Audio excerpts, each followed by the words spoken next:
করছেন? আপনি প্যারা নিয়ে পিএইচডি করে লোকদেরকে পড়ান, এইখানে আপনার প্যারা শোনার জন্য, প্যারা দেখার জন্য আমার তো সময় নেই। আমি সরি, আমি 3টে ব্লক খাটিয়ে এসেছি। কত কি কাজ হয় আপনাদের এখানে? আপনার ঘরে পুরো লোকজন ঢুকে আপনাকে কি করতো, ইউ হ্যাভ নো আইডিয়া। আপনার কোনো আইডিয়া নেই, আপনি যথেষ্ট খুব আরামে আছেন। আপনি রিয়েল জিনিসটাই জানেন না। 5টা লোককে কন্ট্রাক্টররা ঢুকে তখন আপনাকে ঘিরে দিত with the help of council. না সে ঠিক আছে, কি করতো, মেরে দিত তো, খুব বেশি হলে মেরে দিত নাকি? হ্যাঁ তাই করতো, মারতো কেন? সে তো এখনো করতে পারে। সব পাওনাদারদের গুছিয়ে ওনার ঘরে ঢোকান, সে ঠিক সব আছে, পাওনাদার আপনার ঘরে ঢুকুন। সে ঠিক আছে, কোনো অসুবিধা নেই। আমাকে মেরেও দিতে পারেন, আমার তাতে কোনো অসুবিধা নেই। সে ঠিক আছে, কোনো অসুবিধা নেই। আপনি যা অর্ডার দেবেন, যা লেখা নোট লেখা লিখবেন, যা গুছিয়ে নোট লিখবেন, সব গুছিয়ে নোট লিখুন। সবকিছু আমরা ঠিক আছে, ঠিক আছে। আপনি হেড অফ অফিস, আপনি আপনি বলছেন আপনি যেটা করছেন সেটা আমাদের সবারই জন্য খারাপ। না, অবশ্যই অবশ্যই আমি 100 বার চাই, বালি মিউনিসিপ্যালিটির উন্নয়ন অবশ্যই চাই, তবে সেটা লিগালি হবে। অবশ্যই অবশ্যই। আমার কাছে কাগজ কোথায়, ফাইলে কাগজপত্র কোথায়?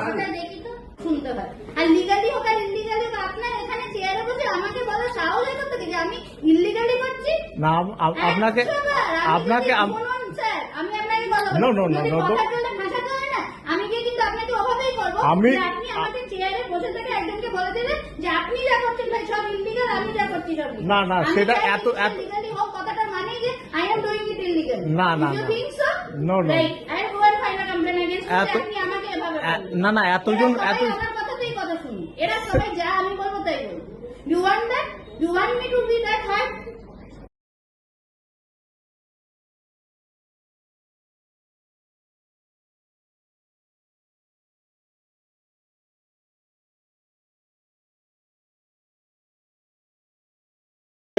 হুমকি দেওয়া হয়েছিল এবং তার প্রমাণও আমার কাছে আছে। শুধু আমাকে ডিস্ট্রিক্টে ডাকা হয়েছিল, এসডিও সদরে, তো ওনার চেম্বারে ডাকা হয়েছিল, সেখানে আমিও গিয়েছিলাম এবং আমার সাথে আমার অন্যান্য ডিপার্টমেন্টের যে সমস্ত আধিকারিকরা আছেন, ইঞ্জিনিয়াররা, তারপর ধরুন স্যানিটারি ইন্সপেক্টররা, ওনাদের সবাইকে নিয়ে একটা আলোচনার জন্য আমাদের ডাকা হয়েছিল।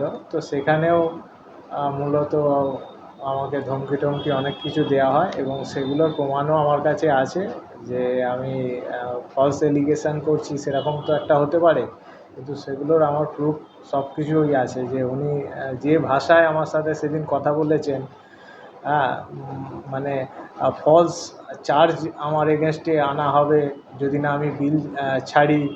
এবং ইভেন আমার বলা হলো যে এই সামনে যে সমস্ত অফিসাররা বা স্টাফরা আছে তারা কেউ আমার হয়ে কথা বলবে না, সবাই ওনার হয়েই কথা বলবেন, এরকম। আমি সেদিন বুঝলাম যে আমি একা বলে নিজেকে অনেকটা অসহায় লাগছিল।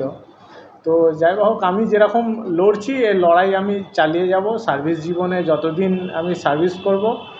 অন্যায়ের প্রতিবাদ করেছি, করাপশানের এগেনস্টে আমি কথা বলেছি এবং ও যতই ধমকি ধমক দিক, আমি এই কাজ আমার যথারীতি সমানভাবেই আমি চালিয়ে যাব।